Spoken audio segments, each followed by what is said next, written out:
আসসালামু আলাইকুম। ছবি রান্নাঘরে আপনাদের সবাইকে স্বাগত জানিয়ে আজকে আমি ওল আর মুসুর ডালের একটা দারুণ রেসিপি নিয়ে হাজির হয়েছি। বাড়িতে মাছ মাংস না থাকলে এই রেসিপিটা একবার বাড়িতে ট্রাই করতে পারেন। আমার চ্যানেলে যদি প্রথম এসে থাকেন বন্ধুরা, আপনাদের কাছে অনুরোধ আমার চ্যানেলটিকে সাবস্ক্রাইব করে ভিডিওটিতে লাইক দিয়ে পুরো ভিডিওটা দেখতে থাকুন। চলুন কিভাবে এই রেসিপিটা আমি বানাই সেটা আমি দেখিয়ে দেব। রেসিপিটা বানানোর জন্য আমি এখানে 100 গ্রাম মসুর ডাল নিয়েছি। আর এই মসুর ডালটা আমি 1 ঘন্টা জলে ভিজিয়ে রেখেছিলাম। আর কিছু ওল আছে, এই ওলগুলো নিয়েছি। ওলগুলো পরিষ্কার করে নিয়েছি ধুয়ে। এখন আমি ওলগুলো সেদ্ধ করে নেব। তাড়াতাড়ি সেদ্ধ হবে তার জন্য আমি কুকারে ওলটা সেদ্ধ করে নেব। ওলটা সেদ্ধ হোক, এদিকে আমি মসুর ডালটা পেস্ট করে নেব।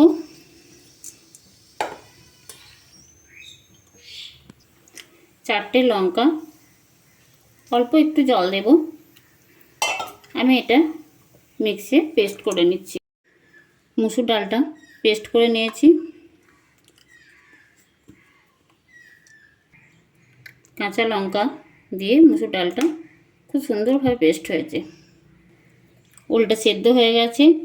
ওলটা আমি এই গ্লাসে করে এরকম ম্যাশ করে নেব। ওলটা এতটা পেস্ট করা হয়েছে। গ্যাসে একটা ফ্রাই প্যান বসিয়েছি আর আমি 2 চামচ সর্ষের তেল দিয়েছি। এখন মুসুর ডালের পেস্টটা দিয়ে দেব অল্প করে হলুদ, পরিমাণ মতো লবণ, হলুদ দিয়ে এই ডালটা একটু ঘন করে নেব। ডালের মধ্যে যে জলটা দেওয়া আছে ওটা শুকিয়ে যাবে। একটু নাড়াচাড়া করে ঘন করে নেব।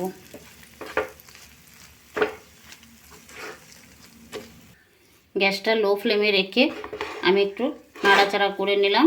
এখন মসুর ডালের জলটা শুকিয়ে গেছে। বেটে রাখা ওলটা দেব। ওলটা মসুর ডালের সঙ্গে ভালো করে একটু নাড়াচাড়া করে নেব। একটু ভাজা ভাজা করে নিতে হবে।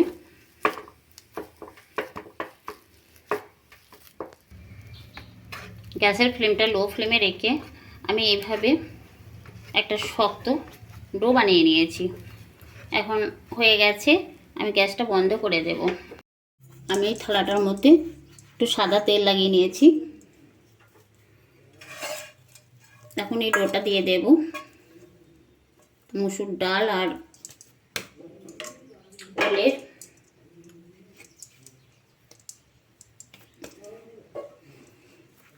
এটা আমি হাতে করে চেপে সমান করে দেব। আমি এইভাবে শেপ দিয়ে নিয়েছি, মানে বসিয়ে দিয়েছি। এটা একটু ঠান্ডা হতে দেব। গ্যাসে একটা কড়াই বসিয়েছি, সর্ষের তেল দিয়েছি।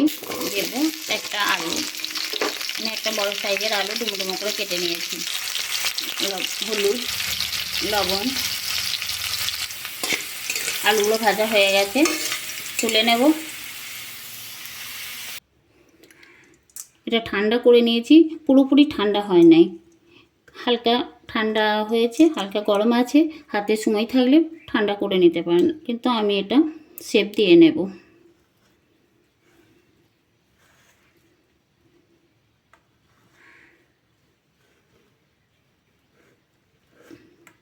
ঠিক এইভাবে চৌকো চৌকো করে শেপ দিয়ে নেব। বন্ধুরা, আমি এগুলো ঠিক এইভাবে শেপ দিয়ে নিয়েছি। এখন একটা একটা করে এই ধোকাগুলো তুলে নেব।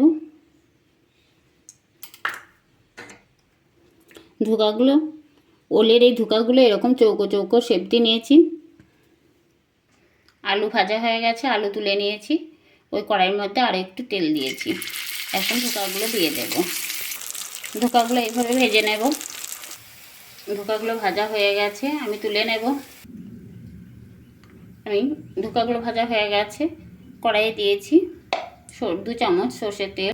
ধোকাগুলো ঠিক এইভাবে ভেজে নিয়েছি। বন্ধুরা, তেল গরম হয়ে গেছে, ফোড়নে দেব গোটা জিরে, 2টো তেজপাতা, গোটা শুকনো লঙ্কা, পাঁচফোড়ন ভাজা হয়ে গেছে, দিয়ে কেটে রাখা পেঁয়াজটা তেলে একটু নাড়াচাড়া করে নেব। পেঁয়াজটা ঠিক এরকম ভেজে নিতে হবে। এখন দেবো 1 চামচ আদা রসুন বাটা। আদা রসুনটা একটু তেলে নাড়াচাড়া করে নেব। এখন একটু জল দেব, শুকনো মশলাগুলো দেবো, তার জন্য দেবো 1 চামচ হলুদ গুঁড়ো, 1 চামচ জিরে গুঁড়ো, 1 চামচ ধনে গুঁড়ো, পরিমাণ মতো লঙ্কা, আর একটু জল দিয়ে মশলাটা কষে নেব। মশলা কষা হয়ে গেছে, মশলা থেকে তেল ছেড়ে দিয়েছে। এখন ভেজে রাখা আলু দেব।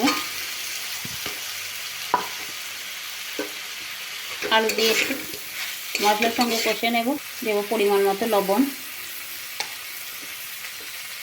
মশলাটা আলুর সঙ্গে কষে নিয়েছি, এখন জল দেব। জল দিয়েছি, আলুটা সেদ্ধ, ঢাকা দিয়ে আলুটা সেদ্ধ হতে দেব। ঢাকাটা খুলে দেবো। বন্ধুরা, আলুগুলো সেদ্ধ হয়ে গেছে। এখন ভেজে রাখা এই ধোকাগুলো দিয়ে দেব।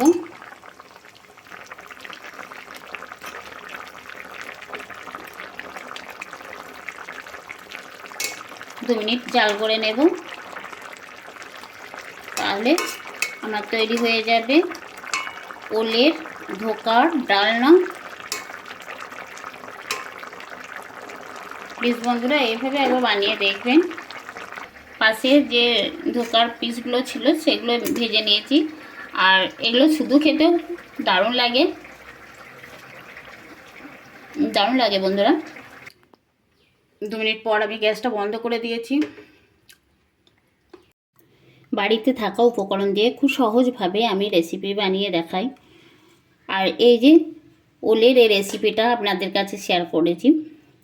যদি ভালো লেগে থাকে লাইক কমেন্ট শেয়ার করবেন। আবার দেখা হবে অন্য কোনো ভিডিওতে। আল্লাহ হাফেজ।